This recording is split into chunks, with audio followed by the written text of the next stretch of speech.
It feels like everywhere you turn these days, there's another screen. Yeah, It's a real challenge trying to raise kids in this digital age, isn't it?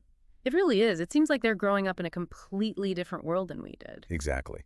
And, it's tough to find that balance. We want them to enjoy the benefits of technology, but not let it take over their lives. Right. It's not about being anti-technology. It's about being mindful and setting healthy boundaries. Well, you said over this really interesting podcast episode, Digital Wellness for Kids, and it really got me thinking. Oh, yeah, that was a good one. They had some great tips on how to navigate this whole digital parenting thing. For sure. Like, one of the things I struggle with most is setting limits on screen time. It always seems to end in a battle. Oh, tell me about it. It's like the minute you say no screens, it's instant meltdown mode. Right. So what I found interesting in the podcast was this idea of creating screen-free zones. Did you catch that part? Yes, I love that idea. Like making the dinner table a no phone zone. It just makes sense. Totally. I mean, how many times are we all sitting there at dinner, but everyone's on their phones? It's like we're together, but not really. Exactly. And the podcast actually mentioned that families who have device-free dinners tend to have better communication. Kids are more likely to open up and talk about their day. That makes so much sense. Yeah. And it's probably good for us adults to unplug at mealtimes, too. Absolutely. We could all use a little less screen time and a little more face-to-face interaction. But another thing they talked about that I thought was important was limiting screen time before bed, which, again, is something I struggle with. I'm totally guilty of scrolling through my phone way too late. But they were saying that the blue light from screens can really mess with sleep, right? Oh, absolutely. And it's even worse for kids because their eyes are still developing. So explain that to me a bit more. How does blue light actually affect sleep? So blue light basically suppresses the production of melatonin, which is the hormone that helps regulate our sleep-wake cycle.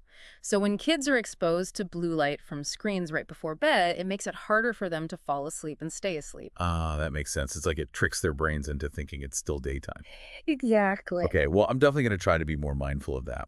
Speaking of eyes, the podcast also mentioned this 20-20-20 rule. Have you heard of that? Yes, it's a great little trick to help prevent eye strain. So every 20 minutes, you look at something 20 feet away for 20 seconds. Is that right? You got it. And it's so simple to do, but it can make a big difference. Yeah, because I know my eyes definitely feel tired sometimes after staring at a screen for too long. Oh, yeah, me too. When we focus on screens for a long time, our eye muscles get fatigued. So this rule just gives them a chance to relax and refocus. Okay, I'm making a mental note to try that. Now, let's move on to the next big thing they talked about in the podcast. Engaging kids in offline activities. And they had a whole list of ideas like playing outside, reading, doing arts and crafts, playing sports. It's amazing how many different things there are for them to do, and it's so important to encourage those activities. Totally. But sometimes it feels easier to just hand them a tablet and be done with it. I know what you mean. It can definitely be tempting. But those offline activities are so crucial for their development. Playing outside is great for their physical health and coordination.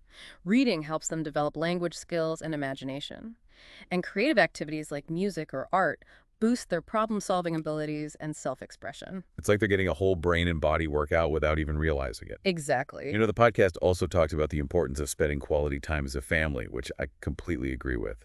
Do you have any tips on how to make that happen when everyone's so busy? Yeah, it's all about being intentional and scheduling that time in, just like you would any other important appointment. Maybe you have a family game night once a week, or you plan weekend outings to the park or a museum, I love those ideas. or even just simple things like cooking dinner together or reading aloud before bed can make a big difference. Those are great ideas. Yeah. Okay, the last thing I wanted to talk about from the podcast was this idea of mindful screen use.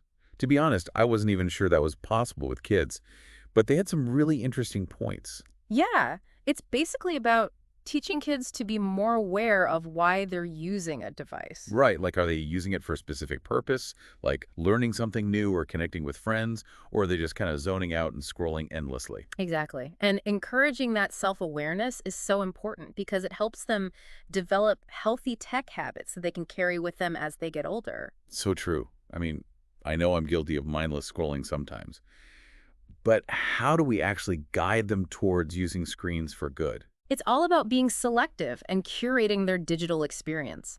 Instead of just letting them have free rein, introduce them to educational apps, documentaries, creative platforms where they can make videos or music. So much better than just watching endless unboxing videos. Right. There's a whole world of amazing content out there that can actually enrich their lives. Okay, so to sum it all up, what we've learned today is that it's all about setting clear boundaries, offering them a variety of engaging offline activities, and teaching them how to be more mindful about their screen time. Exactly. It's definitely a lot to think about, but it seems like it's worth the effort. It definitely is. And remember, it's a journey. There will be days when you nail it and days when you feel like you're failing miserably.